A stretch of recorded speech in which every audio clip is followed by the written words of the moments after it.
जय जोहार। जय जोहार। जय श्री राम। जय श्री राम। मैं मां भद्रकाली और मां छिन्नमस्तिका के चरणों में प्रणाम करता हूं। आज चतरा की धरती पर ये जन सैलाब और जितने अंदर है उससे 4 गुना बाहर है।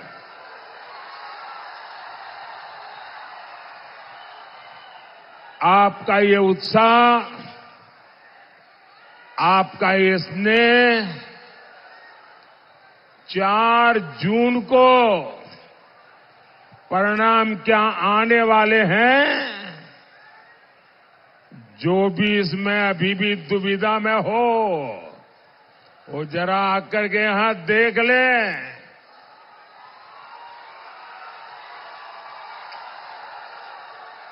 4 जून के नतीजे क्या होंगे ये चतरा की धरती पर से आपको दिखाई देगा।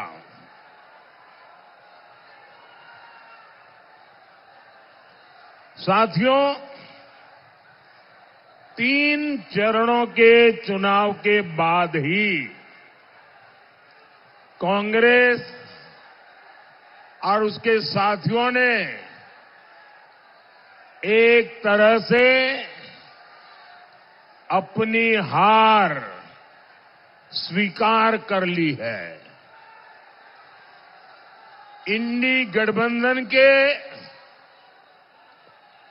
एक बड़े नेता ने कहा है कि सभी ये जो फोटो वोटो लेके आए हैं ना, नीचे रखो, पीछे लोग परेशान हो रहे हैं।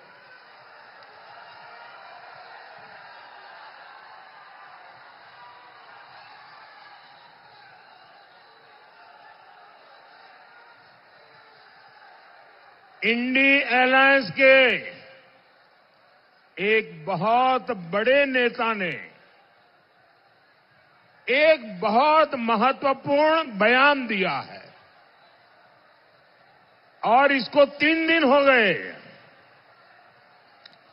और जो लोग राजनीतिक परिस्थितियों के जानकार हैं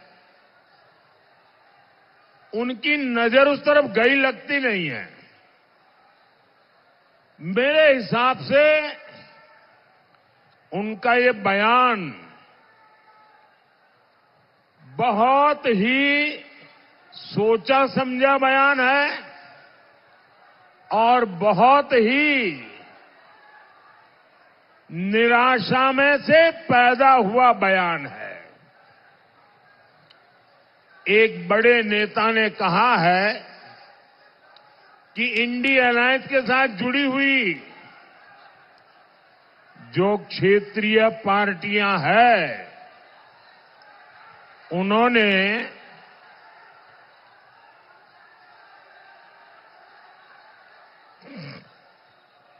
ये 5-10 लोग हैं, उनको दिखता नहीं है तो सबको परेशान करेंगे क्या?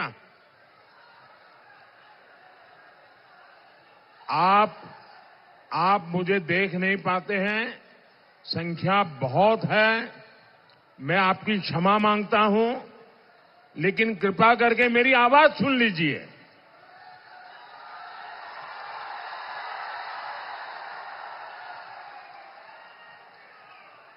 और मेरे चेहरे को क्यों, मैं तो दिल की बात करने आया हूं आपसे। साथियों,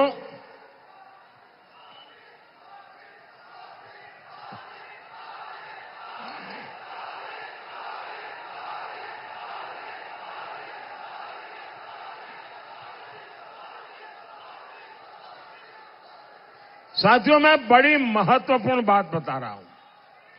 और मैं पक्का मानता हूं देश भर के लोग अगर टीवी पे मुझे अभी देखते होंगे, सुनते होंगे, तो जरूर उनका भी ध्यान जाएगा। ये महत्वपूर्ण झारखंड के लिए भी है। ये महत्वपूर्ण देश के आने वाले दिनों के घटनाक्रम से जुड़ा हुआ है। कांग्रेस जो इंडी अलायंस चल रहा है, उस इंडी अलायंस के एक बहुत बड़े नेता ने उन्होंने कहा है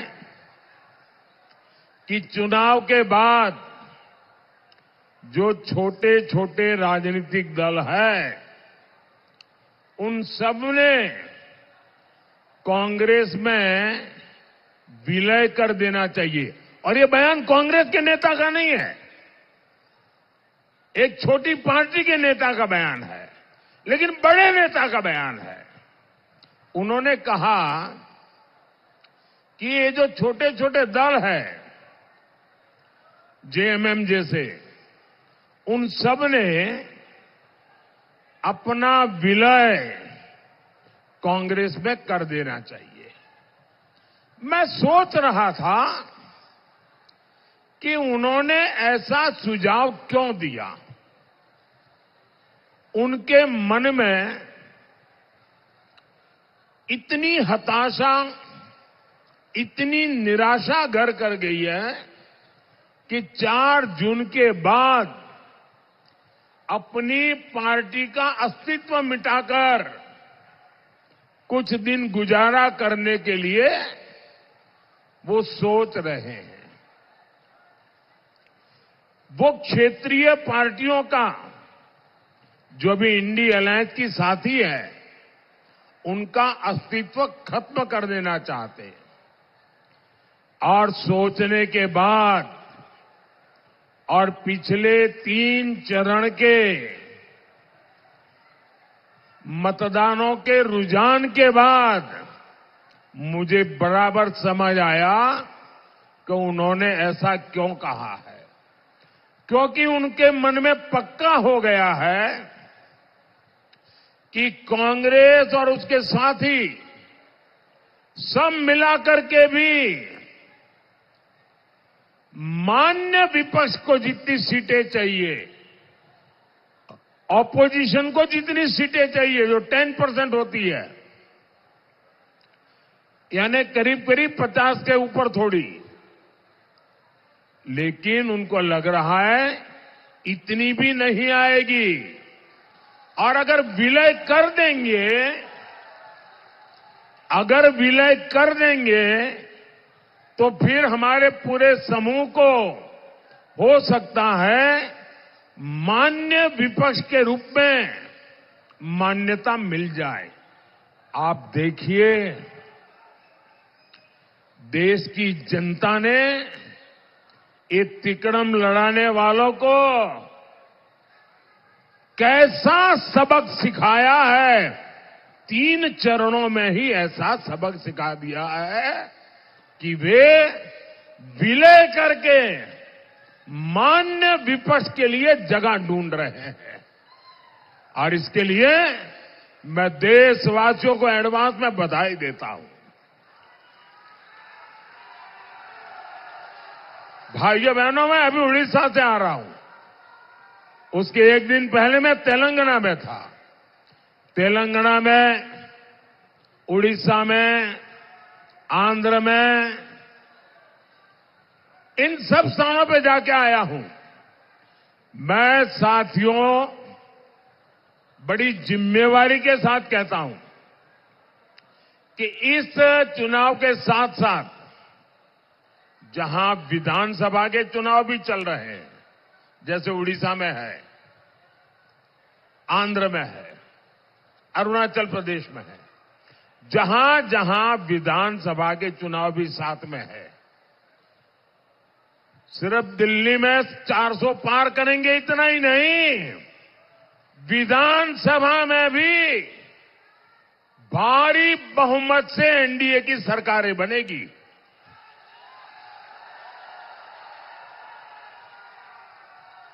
और ये शाहजादे को, उनकी पार्टी को, उनकी उम्र से भी कम सीटें मिलने वाली हैं।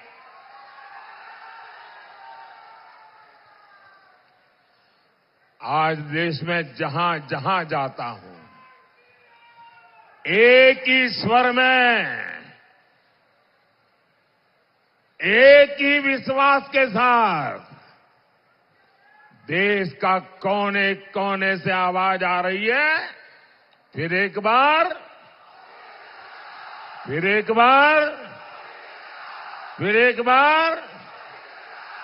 साथियों, 2024 का लोकसभा चुनाव ये सिर्फ सरकार बनाने का चुनाव नहीं है। ये चुनाव देश बनाने का चुनाव है। ये चुनाव चोर लुटेरों से देश को बचाने का चुनाव है। ये चुनाव आपके बच्चों का भविष्य सुनिश्चित करने के लिए चुनाव है।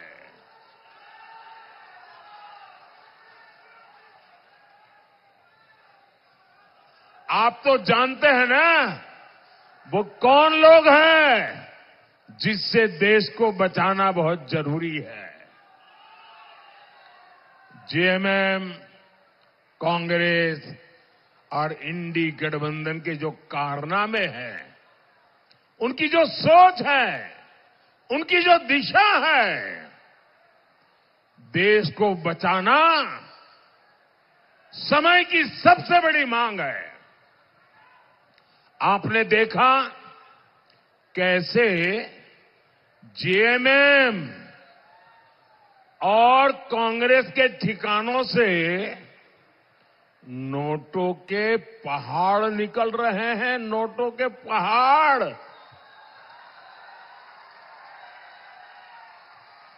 यहां मंत्री का पीए का भी नौकर,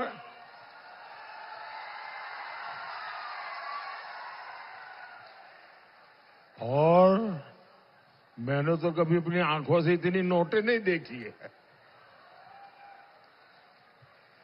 यहां नोटों के पहाड़ उगाने का काम झामुमो, जेएमएम और कांग्रेस ने किया है। और बेशर्मी देखिए, इतनी नोटें निकलने के बाद शर्म से माथा झुक जाए, कोई आंख तक ऊंची न करे। ये ऐसे बेशर्म है, इनको कोई परवाह नहीं है। और तब देश के लिए संकट बहुत गहरा हो जाता है। आप सोचिए, जब कर्मचारियों के घरों से करोड़ों रुपए मिल रहे हैं, तो मालिकों की तिजोरी में कितना काला धन होगा। कांग्रेस के सांसद के पास से तो 300 करोड़ से ज्यादा कैश मिला। अरे नोट गिनने वाली मशीनें गिनते गिनते खराब हो गई, मशीनें हांफने लग गई। गिनते थे लेकिन नोट खत्म नहीं होती थी। जरा मेरे भाई बहन बताइए, ये पैसा किसका है? ये पैसा किसका है? ये पैसा किसका है? ये पैसा किसका है? आपके घर में से अगर कोई 5,000 रुपए भी चोरी कर जाए, तो आप चोर को सजा मिले चाहते हो कि नहीं चाहते हो? चोर पकड़ा जाए चाहते हो कि नहीं चाहते हो? चोर जेल जाए चाहते हो कि नहीं चाहते हो? तो देश के लूटने वाले जेल जाने चाहिए कि नहीं जाने चाहिए? देश को लूटने वाले जेल में रहने चाहिए कि नहीं रहने चाहिए? ये पैसा आपका पैसा है। ये पैसा झारखंड के लोगों का पैसा है। और ये पैसा आपसे लूटने वालों के खिलाफ मैं पूछना चाहता हूं, कड़ी से कड़ी कार्रवाई होनी चाहिए कि नहीं चाहिए? कौन कर सकता है कार्रवाई? ये कड़ी कार्रवाई कौन कर सकता है? कौन कर सकता है भाई? जिसके ऊपर कोई दाग नहीं लगा है ना, वो आपका बेटा मोदी कर सकता है जी।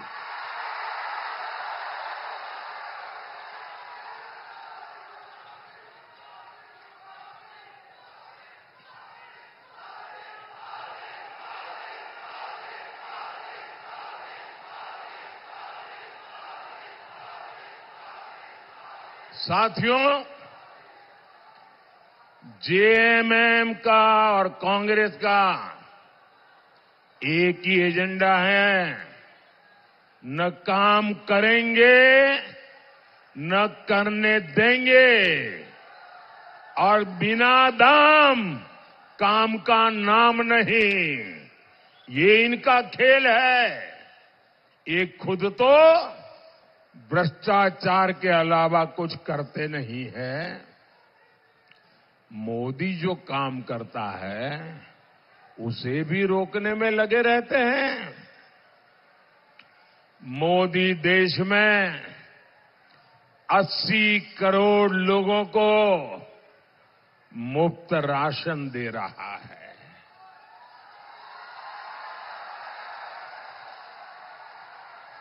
साथियों, मैं गरीब परिवार में पैदा हुआ हूं।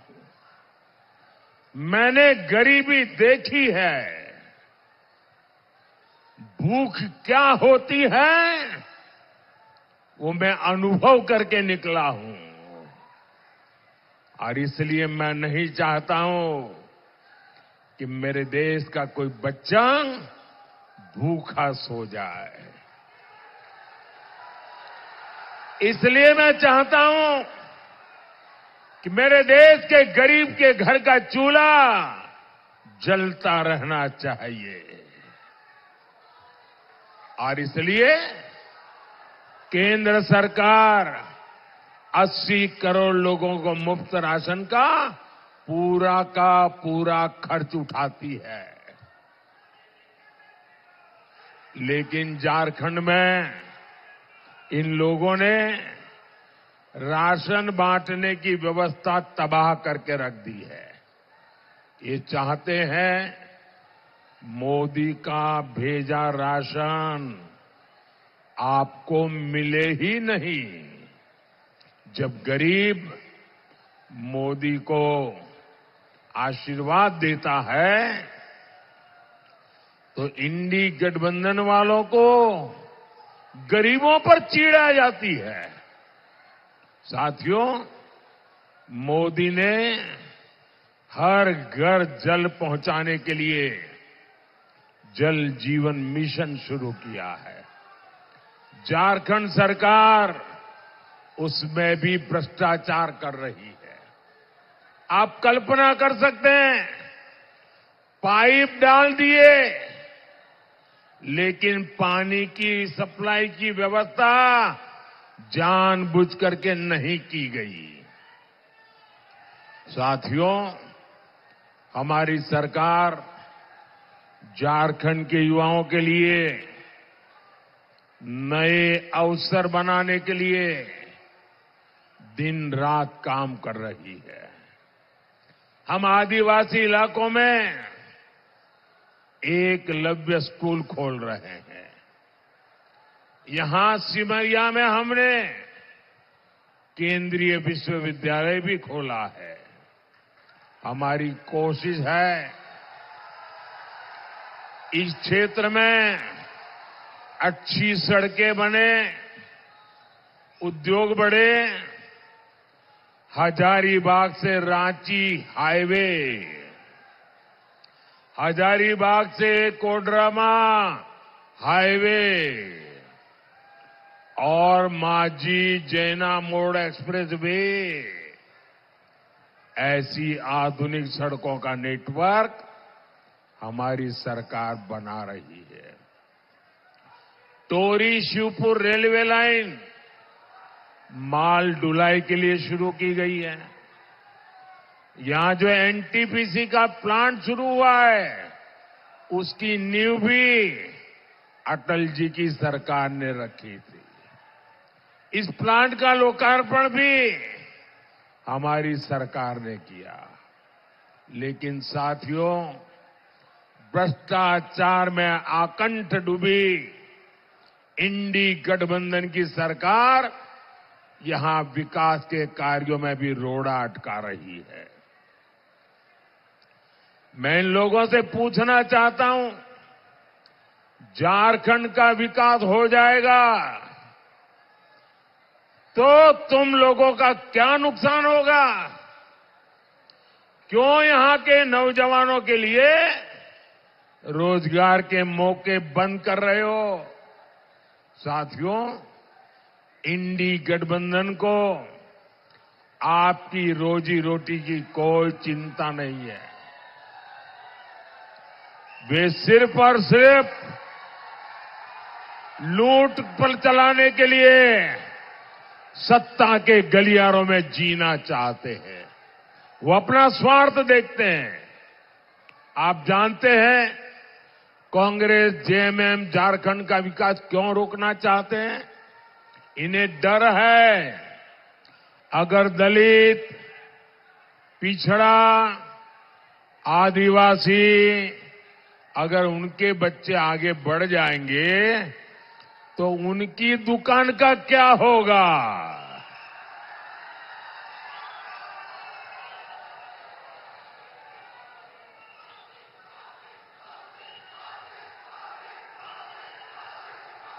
एक तरफ मोदी है जो स्थानीय भाषाओं में डॉक्टरी की, इंजीनियरिंग की पढ़ाई शुरू करवा रहा है। मैं चाहता हूं कि मेरे आदिवासी भाई बहनों के बच्चे भी ज्यादा से ज्यादा डॉक्टर, इंजीनियर बने। लेकिन कांग्रेस, जेएमएम को आपके बच्चों के भविष्य की परवाह नहीं है। आपको याद है ना, चुनाव से पहले जेएमएम ने हर साल 5 लाख नौकरी देने का वादा किया था। क्या नौकरियां दी क्या उन्होंने? जेएमएम कांग्रेस ने झारखंड में एक ही उद्योग लगाया है। एक ही उद्योग लगाया है, अफीम उद्योग। अफीम।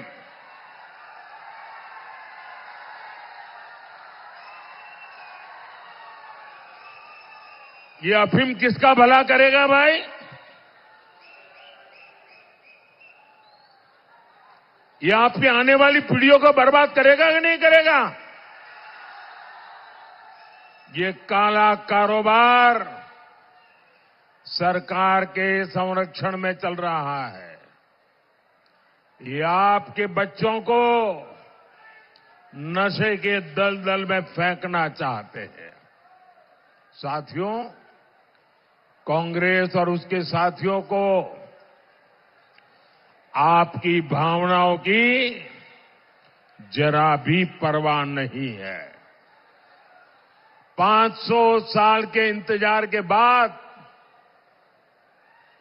500 साल के इंतजार के बाद अयोध्या में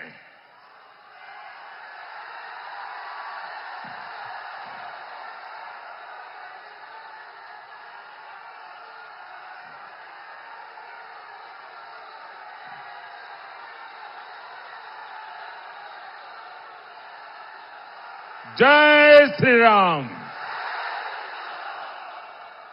अयोध्या में भगवान राम का मंदिर 500 साल के बाद बना, अनेक पीढ़ियों के बलिदान के बाद बना।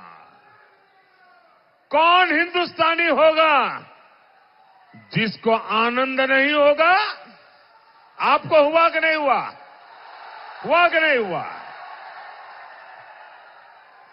भाइयों बहनों, जब अयोध्या से वनवास के लिए राजकुमार राम ने प्रस्थान किया था ना, जब अयोध्या से निकले थे 14 साल के लिए, ये मेरी बात जरा गौर से सुनिए।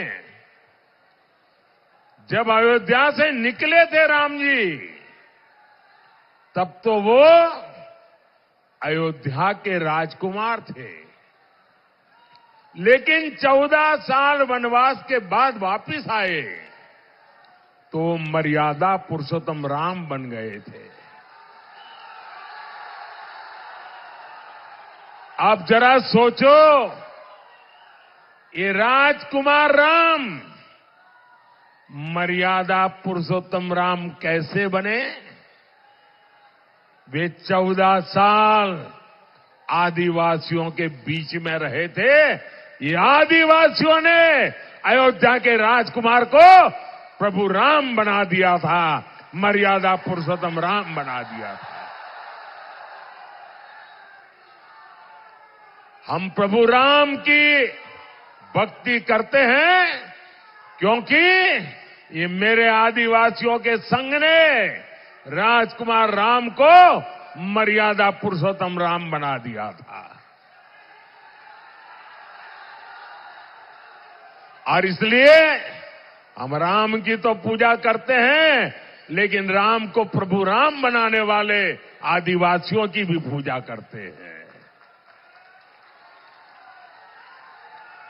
लेकिन साथियों, कांग्रेस जामुमो और उसके सहयोगियों को आदिवासियों का हित, उनका गौरव बर्दाश्त नहीं होता।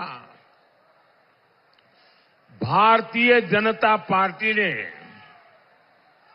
एक आदिवासी बेटी को देश की राष्ट्रपति बनाया। द्रौपदी मुर्मू जी आपके यहां गवर्नर रह चुकी है, आप उनको भलीभांति जानते हैं। वो आज देश की सर्वश्रेष्ठ पद पर है। देश की तीनों सेनाओं को वो कमांड करती है। मुझे बताइए भाइयों, एक आदिवासी बेटी को राष्ट्रपति किसने बनाया? किसने बनाया? किसने बनाया? किसने बनाया? किसने बनाया? मोदी ने नहीं बनाया, आपके एक वोट ने बनाया है। ये आपके वोट की ताकत है कि आपने मोदी को सेवा करने का मौका दिया, और ये आपके वोट की ताकत है कि द्रौपदी मुर्मू जी आज देश की राष्ट्रपति है। आप कहिए भैया, द्रौपदी मुर्मू जी का राष्ट्रपति बनना हम सबके लिए गर्व का विषय है कि नहीं है? आपको गर्व होता है कि नहीं होता है? अभिमान होता है कि नहीं होता है? लेकिन कांग्रेस और उसके साथी पहले दिन से आदिवासी बेटी द्रौपदी मुर्मू राष्ट्रपति बन गई, ये पचा नहीं पा रहे हैं। डगर डगर पर उनका अपमान करते हैं। जो ताजा घटना घटी है, ये घटना बहुत गंभीर है भाइयों, और इसलिए मुझे देशवासियों के सामने मेरी पीड़ा व्यक्त करना जरूरी है। भैया वो तस्वीर नीचे रख दो, आप नीचे बैठिए। तस्वीर नीचे रखो, आप भी नीचे बैठो, नीचे बैठिए आप। धन्यवाद। देशवासियों के सामने मैं मेरी पीड़ा व्यक्त करना चाहता हूं। हमें राष्ट्रपति का पद इतना महत्वपूर्ण होता है, गलती से भी उसको अपमानित नहीं करना चाहिए। लेकिन कांग्रेस पार्टी, जिसकी सोच 18वीं शताब्दी की सोच है, 18वीं शताब्दी की सोच है, पापी मन है। क्या हुआ मैं बताता हूं। अभी हमारी राष्ट्रपति जी अयोध्या प्रभु राम लला के दर्शन करने, वहां पूजा अर्चन करने गई थी और पूजा अर्चन करके आई। ये कांग्रेस वालों की 18वीं शताब्दी की मानसिकता, विकृत मानसिकता, पापी मन, ये कह रहा है। घोषणा की उन्होंने प्रेस कॉन्फ्रेंस करके मुंबई में, ये कहा कि ये राम मंदिर का अब हम शुद्धिकरण करेंगे, राम मंदिर को गंगा जल से धोएंगे। क्या एक आदिवासी प्रभु रामलला के दर्शन करे और इसलिए आपको मंदिर धोना पड़े? ये कौन सी मानसिकता है आपकी? ये राष्ट्रपति का अपमान है कि नहीं है? राष्ट्रपति का अपमान है कि नहीं है? नारी का अपमान है कि नहीं है? हिंदुस्तान का अपमान है कि नहीं है? प्रभु राम का अपमान है कि नहीं है? राष्ट्रपति का अपमान है कि नहीं है? ऐसे लोगों को माफ कर सकते हैं क्या? कभी भी माफ कर सकते हैं क्या? हिंदुस्तान ऐसे लोगों को माफ कर सकता है क्या? भाइयों बहनों, ये कांग्रेस वाले लोग हैं, उन्हें सिर्फ आपसे वोट चाहिए, उनको आपके प्रति प्रेम नहीं है, वो आपको मनुष्य मानने को तैयार नहीं है। भाइयों, इतना बड़ा पाप उन्होंने किया और इसलिए पीड़ा मैं देशवासियों के सामने रख रहा हूं। मुझे बताइए, ये लोग आपसे एक वोट पाने के हकदार है क्या? साथियों, कांग्रेस के शहजादे इन दिनों एक नया फॉर्मूला लेकर आए हैं। आपने सुना होगा, वो कह रहे हैं कि कांग्रेस आएगी तो आपकी संपत्ति की जांच करवाएगी, एक्सरे करेंगे, एक्सरे, और आपके पास कितनी जमीन है, माताओं बहनों के पास सोना चांदी गहने क्या है, ये सारा एक्सरे मशीन से खोजा जाएगा। आपकी संपत्ति भी, आपकी मेहनत की कमाई की संपत्ति भी आप अपने संतानों को नहीं दे पाएंगे। वो ऐसा कानून लाने वाले हैं, अगर आपके पास 10 एकड़ भूमि है तो आपके संतानों को 5 एकड़ ही दे पाएंगे। 5 एकड़ ये शहजादे की सरकार लूट लेगी। आपके पास गांव में एक घर है और शहर में छोटा सा घर लिया, 2 घर है तो एक गया। क्या आपकी मेहनत की कमाई आप किसी को लूटने देंगे क्या? किसी को लेने देंगे क्या? ये आपकी मेहनत की कमाई पर आपका हक है कि नहीं है? आपके बच्चों का हक है कि नहीं है? ये लूटना चाहते हैं और मोदी दीवार बन के खड़ा है।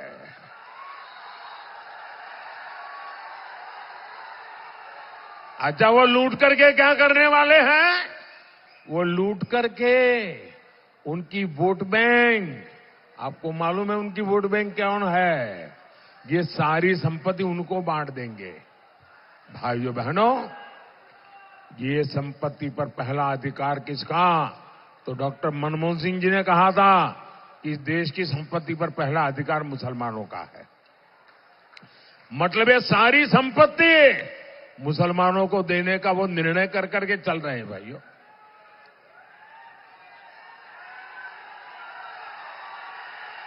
साथियों, ये कांग्रेस का पंजा हमारे दलितों, हमारे पिछड़ों, हमारे आदिवासियों का आरक्षण भी छीनना चाहता है।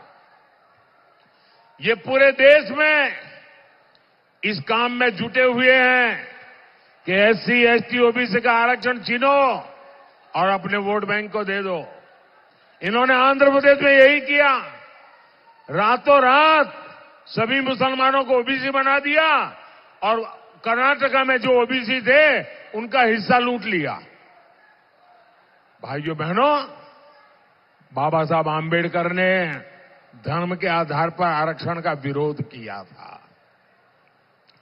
धर्म के आधार पर आरक्षण को कोई सहमत नहीं था। सुप्रीम कोर्ट ने भी मना किया है। ये धर्म के नाम पर आरक्षण कर करके इस देश के एससी, एसटी, ओबीसी को मिला हुआ हक लूटना चाहते हैं।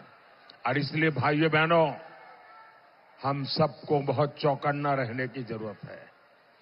हमें एक बात याद रखनी है, जो झारखंड के बहुत बड़े गुनहगार हैं, जिन्हें चारा घोटाले में अदालत ने सजा दी है, जो बिहार और झारखंड में जंगल राज के प्रतीक रहे हैं, उन्होंने कहा है कि पूरा का पूरा आरक्षण मुसलमानों को ही दे देना चाहिए। यानी जेजेएम, कांग्रेस और आरजेडी की चली तो एससी, एसटी, ओबीसी के पास कहीं कोई आरक्षण नहीं रह जाएगा। आपका पूरा आरक्षण छीन कर ये लोग मुस्लिमों को देना चाहते हैं। आप मुझे बताइए, क्या आपको ये स्वीकार्य है? आपको ये मंजूर है? कांग्रेस जामुमों को अपने आरक्षण पर डाका डालने देंगे क्या आप? साथियों, तुष्टीकरण की राजनीति का सबसे बड़ा नुकसान दलित, पिछड़ और आदिवासी को होता है।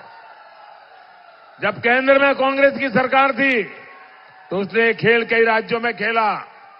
कांग्रेस ने घुसपैठियों को समर्थन दिया। नतीजा ये कि दलित और आदिवासियों की जमीन पर घुसपैठियों ने कब्जा कर लिया।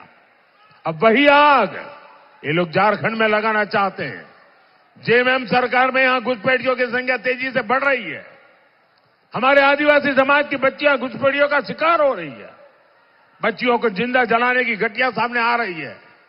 ये जो घुसपैठिए आए हैं, ये क्या वहां से अपनी जमीन लेकर आए हैं क्या? ये किसकी जमीन पर कब्जा कर रहे हैं? दलित, आदिवासी की जमीन पर कब्जा कर रहे हैं। ये लोग झारखंड और भारत की पहचान बदलना चाहते हैं। इसलिए आपको इनसे सावधान रहना है। साथियों, 20 मई को आपका हर वोट झारखंड के लिए सुरक्षा का ढाल बनेगा। आपका वोट देश विरोधी ताकतों को रोकने के लिए मोदी को ताकत देगा। मेरा अनुरोध है, चतरा से श्री कालीचरण सिंह जी आगे आइए, और हजारीबाग से मनीष जायसवाल जी को कमल के निशान पर बटन दबा करके इन्हें विजयी बनाइए। और आप जब कमल के निशान पर बटन दबाएंगे ना, तो आपका वोट सीधा सीधा मोदी को जाएगा। साथियों, आने वाले दिनों में ज्यादा से ज्यादा परिवारों में जाइए, जाकर के कहिएगा मोदी जी चतरा आए थे और आप सब परिवार वालों को प्रणाम कहा है, मेरा प्रणाम पहुंचाएगा। बोलिए भारत माता की, भारत माता की, भारत माता की। बहुत बहुत धन्यवाद।